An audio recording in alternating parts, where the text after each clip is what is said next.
If you're planning a renovation in Cache Valley, one of the most important things to understand up front is that the order that you do things matters a lot. So here's the correct sequence of home renovation and why doing things out of order costs you more time and more money than almost anything else. Before a single tool touches your home, there's a whole phase of work that has to happen first. This is where most homeowners underestimate how much time and planning goes into a successful project. You need a clear, detailed scope of work. You need your finishes selected: tile, flooring, cabinets, fixtures. And if the project warrants it, you need engineering and architectural plans. You need permits pulled and approved. And then you need your subcontractors lined up and scheduled. All of that happens before demo day. The more decisions you lock in during pre-construction, the smoother everything that follows will be. Changes made after work starts cost significantly more than decisions made at the planning table. Once pre-construction is solid and all the pieces are in place, that's where we start demo. We get the space as demoed as possible up front. Walls opened up, old fixtures removed, flooring pulled up if it's going to be replaced, existing conditions exposed so we know exactly what we're working with. Some demo gets left for later phases, depending on the specific project and sequencing. But the goal is to get everything opened up that needs to be opened up before the build phases begin. If the project involves any new walls, relocated walls, or structural changes, framing happens after demo. This is where new rooms take shape, openings get created or closed, and the bones of the new layout gets built out. Once framing is done, the rough utility work goes in, and the order within this phase matters as well. Plumbing goes first. It needs the most space and is hardest to reroute, so it gets priority before anything else gets in the way.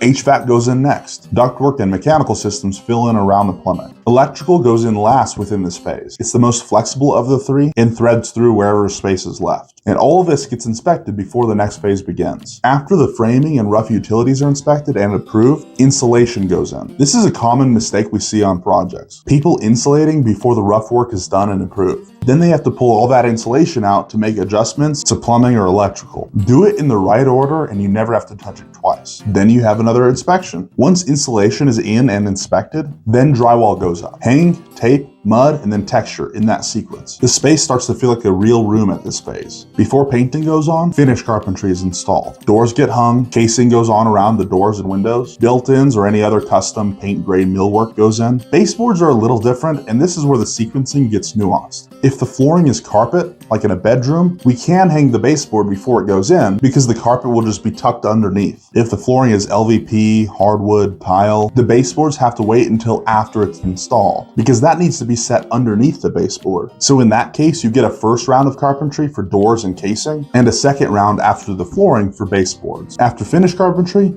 paint. Walls, ceiling, and trim. Painters typically work from top to bottom. One of the most common mistakes we see is flooring going in before the painting. Paint gets on the floor. Now you're left protecting the flooring you just installed, or worse, damaging it. Paint before flooring every time. Before flooring goes in, cabinets get installed. If you put flooring down first and then cabinets on top of it, you're wasting material on something that will never be seen. Cabinets go on subfloor, and then flooring is ran to them. Another reason for this is typically people are going to be replacing their flooring long before they need to replace their cabinets. Tile work, shower tile, backsplash, floor tile, also typically happens before the LVP goes in. Less to protect, cleaner sequencing. After cabinets and tile, that's when the flooring gets installed. The LVP, carpet, hardwood flooring, whatever it is, this is its moment. This is also when countertops get installed if the project includes them. Vanities go in at this phase as well. The final construction phase is trim out. This is where everything gets its finishing touches. Plumbing fixtures get installed, faucets, toilets, shower heads. Electrical gets trimmed out, outlets, switches, light fixtures, glass shower doors go in, backsplash if it hasn't been done, hardware on all the cabinets and doors, final baseboard if applicable. This is the phase where the space transforms from a construction zone to a finished room. When trim out is complete, we do a full post-construction cleanup. Dust, debris, everything off all floors and surfaces. Then we do an inspection. Once that passes, we do a final walkthrough together. We go through every detail, we make sure everything is right, and then we hand the project over. That's the correct order. Pre-construction, demo, framing, rough and utilities, insulation, drywall, finished carpentry, paint, cabinets and tile, flooring, trim out, and then close out. Every phase has a reason for being where it is. Do things out of order and you create more work for yourself. Or worse, you damage work that's already been done. So if you're planning a renovation in Cache Valley and you want to talk through what the process looks like for your specific project, go ahead and reach out. We'll walk you through it.